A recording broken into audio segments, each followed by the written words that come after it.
Hello, this is Caroline, and this is the start of beginners tutorials for those who feel they would like to have a go at the acrylic painting and aren't quite sure how to get started or what supplies you need.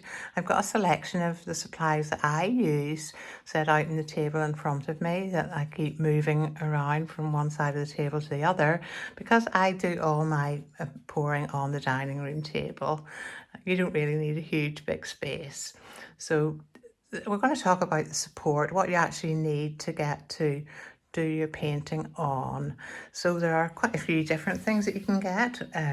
What I usually get are the 20 by 20. I love this size, but you can get any size. Just Google stretch canvas. These are from Amazon. They're relatively cheap. They're about £2 or so each. They're quite narrow. You can actually get these in a deep base, which is nice. It's about 1.5 inches. They're a little bit more expensive. You can also get a canvas board, and they are even cheaper again. Really thin cardboard, but they will withstand paint, oil paint, acrylic paint, you name it. You can paint on there. They won't warp. Another thing you can use are ceramic tiles. This is one from our local DIY store, and literally cost me, I think it was about 50p. It was just a sample that they were selling off cheap, but they're good for trying out different techniques. The other thing are these wooden rounds, where any piece of wood, acrylic will stick to most surfaces, including glass and terracotta, flower pots, that sort of thing. So this is from a selection of wooden shapes you can get from Amazon. This is a 6-inch circle. I think there was 7 in the pack. You can get them in all different size diameters. I think they're really nice. They're a bit thick maybe for a coaster, but I reckon you could put some together and have them as some artwork on the wall, or well, you can think of something, have a flower pot sitting on them or something. The other thing is just random pieces of wood. Now this, I'm not sure what type of wood, it's not MDF, but MDF is one of the types of wood that you can get. Literally just go to your local DIY store and see what pieces of wood they've got on sale, or they might have some offcuts. I just did a little painting on the back of that. That's the rough side. So there's the rough side and the smooth side. That's quite thin, but really, you can paint on most things. So I think after the support, the next most important thing is how you're going to protect your area that you're working in. So I use all the time these puppy wee mats that are fantastic, really cheap.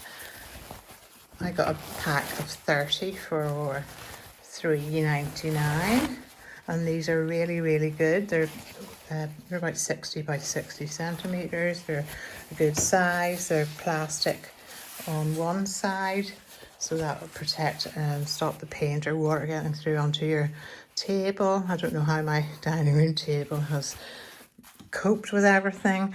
Also, I have a load of kitchen roll, and also I have some wipes for my hands, and of course I would invest in some gloves just to protect your hands. There are a few more pieces of equipment that are really useful to have, and one of those is tape that you would put at the back of your canvas or any areas of your support that you want to protect, because on this canvas, if I didn't have this protective film around the edge, the paint would, when you're holding the canvas, the paint would just go all over it. It would be covered in your fingerprints, so that helps to protect it ever so slightly. There's one there that I've done, and that I have tape on that, so that's just protected. It still seeped through a little, but not as much as it would have done. So for this, I've actually tried this Loctite Extreme tape. It says waterproof, easy to tear, extra thick. So I'm hoping that this is going to work a little bit better than the frog tape, which I have been using up until now, and it has seeped through a little bit. It's supposed to be the ultimate painter's tape. Keeps lines sharp, keeps paint out. Well, it didn't really keep my paint out, but anyway, I'm going to try this Loctite and see. So I would recommend, if you're going to use a canvas and you want to protect, it's handy to have some of that tape to put on the areas you don't want paint to go on. Now, the other items that you can look at acquiring would be like little cups to mix your paint in, and I have a selection of different sizes. I do try to reuse these and also gather up pots and things, like this hair conditioner pot. That's going to be perfect. I can still smell the banana. So that's ideal for mixing up some paint, and you can keep that then with the lid on. But for painting, I would mix up my paint. If I'm going to do several colours, I would mix it up in these little espresso cups, which I got on Amazon as well.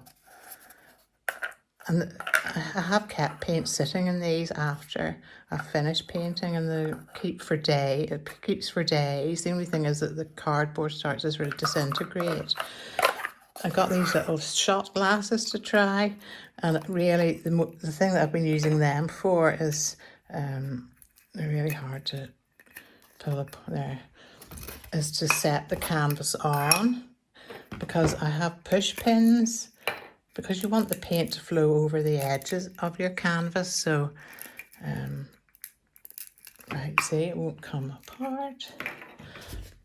So literally I've been using these to set my canvas on, like so, as opposed to the push pins. These are really huge push pins that you can put into the back. Mine are now covered in paint, and I find that sometimes when you're lifting the canvas to tilt it and what have you, these tend to sometimes fall out. Well, they do on me anyway. And these are actually handier, the little shot glasses to balance your painting on, and then you would leave it to dry on those as well, on a doggy wee mat, of course, to protect your area. I've also got some slightly bigger ones for mixing larger amounts of paint, just depending on how much you need for your pour. But that's going to be another tutorial where I'll tell you what I've learned so far, and what paint, and especially mediums, that you need to add to your paint, but that will be next time. The other thing for mixing your paints are lollipop sticks, which you can get on Amazon or your grocery store.